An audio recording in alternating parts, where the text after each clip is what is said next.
en lui disant, écoute, voilà, tu vaux quelque chose et nous, on croit en toi. À 68 ans, Cécilia Attias a lâché une vérité nue. Écoute, voilà, tu veux quelque chose, et nous, on croit en toi. Alors est-ce que c'est un système scolaire qui doit être un peu repensé, un peu réinventé pour que des âmes comme la tienne ne se perdent pas en route? Et si l'homme qu'elle a le plus aimé n'avait jamais été celui que la France entière croyait, celui que les caméras encensaient, que les biographies célébraient? Et si derrière ces 40 ans de silence obstiné, presque monacal, se cachait une vérité si simple et si dévastatrice qu'elle pouvait réécrire non seulement une vie, mais la façon dont on regarde une existence entière? À 68 ans, Cécilia Attias a prononcé une phrase qui a ficelé comme une lame fine l'image lisse, officielle, presque sculptée dans le marbre que le pays conservait d'elle depuis des décennies. Pas un scandale tapageur, pas une attaque vengeresse, pas une revanche mesquine ourdie dans l'ombre. Une simple vérité dite tardivement, mais avec une précision chirurgicale, une économie de mots qui rendait l'aveu encore plus percutant. L'amour véritable de sa vie n'était pas celui que l'on croyait, pas celui que l'on avait raconté en boucle, pas celui que l'on avait mythifié. En quelques mots posés comme des pierres dans un jardin zen, tout a vacillé.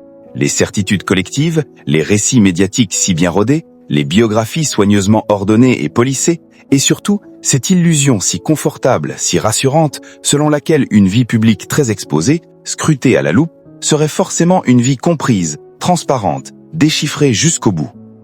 Pourquoi maintenant?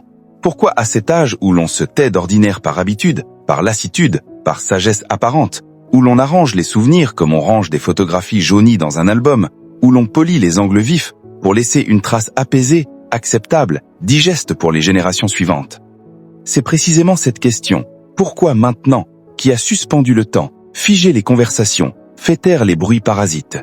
Car ce que Cécilia a fait ce jour-là n'était pas un aveu mondain, pas une confidence de salon, pas un règlement de compte tardif, c'était un acte de rupture radicale, une fracture intime et irréversible. Comme si, après avoir passé une vie entière à protéger ce qu'elle était vraiment, ce noyau dur, inaltérable, que le monde n'avait jamais su voir, elle avait décidé qu'il n'y avait plus rien à perdre, ni image, ni illusion, ni équilibre précaire construit brique par brique sur des silences. Plus rien à défendre, sauf peut-être la dignité ultime de dire vrai, enfin. Pendant des décennies, elle a été observée, commentée, disséquée sans relâche, presque comme un spécimen rare sous un microscope médiatique impitoyable. Première dame malgré elle, épouse d'hommes célèbres dont les noms résonnaient comme des titres officiels, figure inaissaisible d'un pouvoir qu'elle semblait toujours regarder à distance prudente, presque ironique. On l'a dite froide, imprévisible, instable, capricieuse. Parfois, on a interprété ses absences prolongées, ses départs soudains, ses silences prolongés, comme des caprices de star, des calculs stratégiques, des sautes d'humeur incontrôlables. Mais rarement, trop rarement, comme ce qu'ils étaient peut-être vraiment, les symptômes visibles, presque palpables, d'un déchirement intérieur que personne n'avait su ou voulu entendre, que personne n'avait osé nommer. Un déchirement qui n'était pas bruyant, pas spectaculaire, mais constant, comme une note basse qui vibre sous la surface d'une mélodie plus haute. Cette confession n'est pas née d'un excès d'émotions brutes, d'un trop-plein sentimental qui déborde enfin.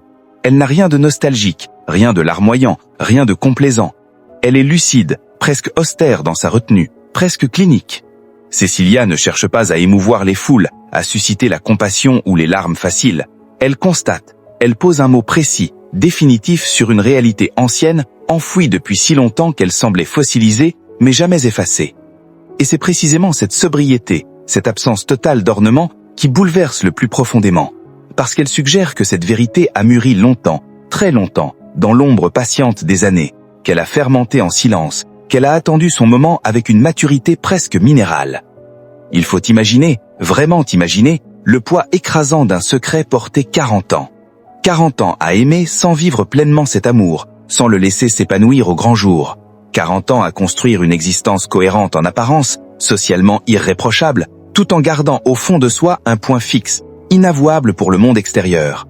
Un amour qui ne s'est jamais imposé dans les faits concrets, dans les gestes quotidiens, dans les routines partagées, mais qui a tout gouverné en silence. Les choix cruciaux au carrefour de la vie, les renoncements douloureux qui laissaient des traces invisibles, les fuites soudaines qui semblaient inexplicables, les retours arrière qui paraissaient irrationnels. Cet amour fantôme a été le fil invisible reliant tous les épisodes, la boussole secrète orientant chaque décision majeure.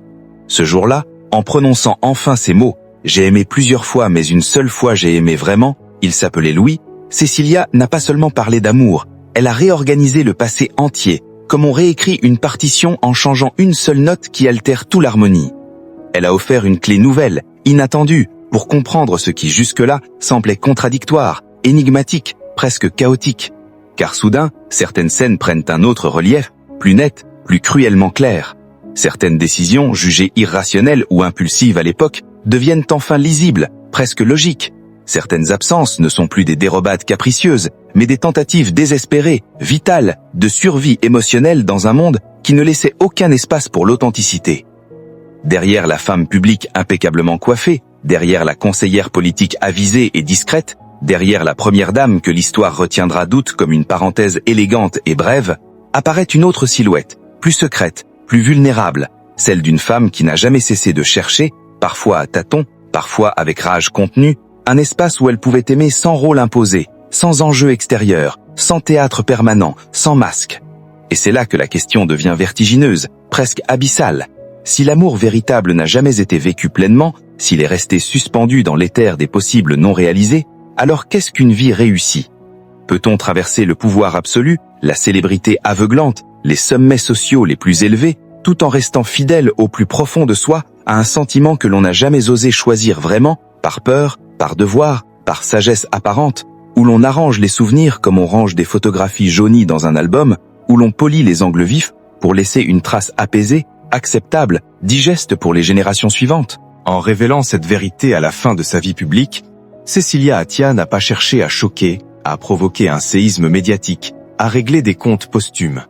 Elle a, peut-être sans même le vouloir, tendu un miroir froid et précis à toute une génération. Une génération qui sait intimement que les plus grands bouleversements ne sont pas toujours visibles à l'œil nu, qu'ils se jouent souvent loin des projecteurs, dans les interstices de l'existence quotidienne, là où personne ne regarde vraiment, là où les silences pèsent plus lourd que les déclarations tonitruantes. Mais pour comprendre comment une telle vérité a pu rester enfermée si longtemps, presque scellée, il faut revenir bien avant les palais, bien avant la politique, bien avant les mariages célèbres et les flashs aveuglants. Il faut revenir à la jeune femme qu'elle était, à celle qui déjà pressentait, avec une intuition presque douloureuse, qu'elle n'était pas faite pour les rôles que la société s'apprêtait à lui imposer comme des costumes trop étroits. Bien avant les palais officiels, bien avant les photographes en embuscade et les cortèges protocolaires, Cécilia était déjà une étrangère au monde que le destin semblait lui promettre avec insistance. Née dans une famille aux origines mêlées, russe, moldave, espagnole, avec cette touche ibérique du compositeur Isaac Albéniz dans le sang, elle grandit entre plusieurs langues qui se croisent, plusieurs cultures qui s'entrechoquent, plusieurs façons radicalement différentes de regarder le monde et de s'y inscrire. Cette pluralité n'a rien d'anecdotique ou de folklorique. Elle forge très tôt chez elle un regard décentré, une distance instinctive face aux certitudes trop rapides, aux cadres trop rigides, aux rôles assignés d'avance comme des destinées inévitables. Ceux qui l'ont connue jeune parlent d'une femme vive, observatrice hors pair, dotée d'une intelligence émotionnelle rare, presque surnaturelle. Elle écoute plus qu'elle ne parle, elle regarde avant d'agir, elle sent les failles avant que les autres ne les nomment. Très tôt, elle comprend quelque chose d'essentiel, une leçon qui la marquera à jamais. La vie publique est un théâtre permanent, et chaque théâtre exige un masque parfaitement ajusté.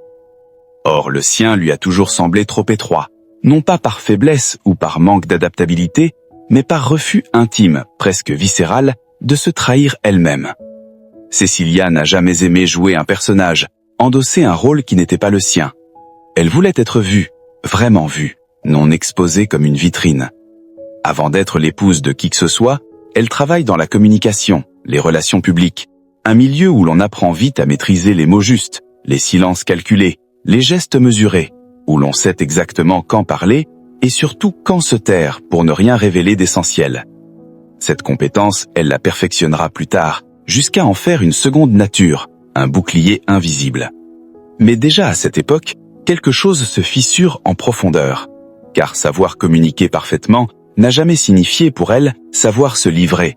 Au contraire, plus elle maîtrise les codes du monde extérieur, plus elle ressent le besoin impérieux de protéger ce qui compte vraiment, ce qui est irremplaçable. Cécilia n'a jamais été une femme qui rêvait de briller sous les feux de la rampe. Elle rêvait de justesse, de cette cohérence rare entre ce que l'on est et ce que l'on montre. Et cette nuance est fondamentale pour comprendre la suite de son parcours. Là où d'autres voient dans la reconnaissance sociale une finalité glorieuse, elle y perçoit un risque majeur, celui de se perdre définitivement, de diluer son essence dans l'image que les autres projettent sur soi. Elle observe les couples autour d'elle, les cercles d'influence, les jeux de pouvoir incessants. Et elle pressent déjà, avec une lucidité presque prophétique, que l'amour, le vrai, n'y survit que rarement intact, qu'il s'use, se déforme, se sacrifie souvent sur l'autel des apparences.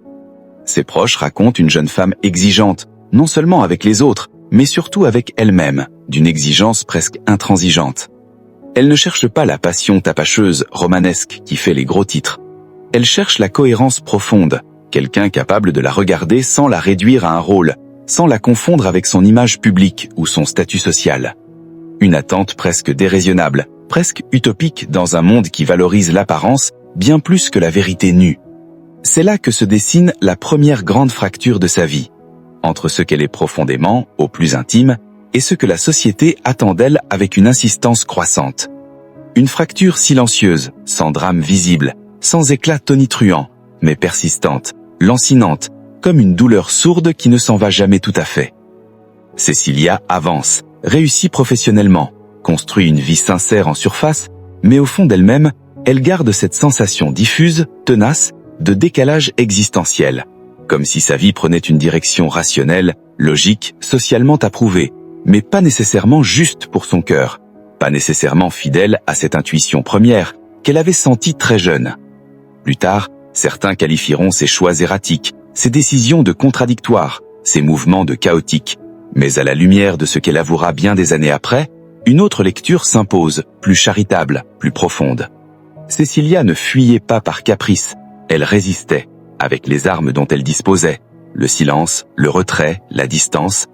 Elle tentait, maladroitement peut-être, de rester fidèle à une intuition ancienne, celle que l'amour ne se négocie pas, ne se met pas en scène pour le public, ne se plie pas aux convenances sociales ou politiques. Déjà, sans le savoir, elle préparait le terrain d'une vie où l'essentiel resterait caché, où le plus important ne serait jamais celui que l'on montrerait au grand jour, et où un jour, très loin dans le temps, cette vérité enfouie réclamerait enfin d'être dite, comme une plante qui pousse dans le noir et finit par percer la terre. Mais avant ce moment de clarté tardive, Cécilia allait entrer dans un monde où l'amour devient spectacle, où chaque relation est scrutée, analysée, commentée en temps réel, où ses sentiments n'allaient plus lui appartenir tout à fait. Lorsque Cécilia entre véritablement dans la lumière médiatique crue, sa vie sentimentale cesse immédiatement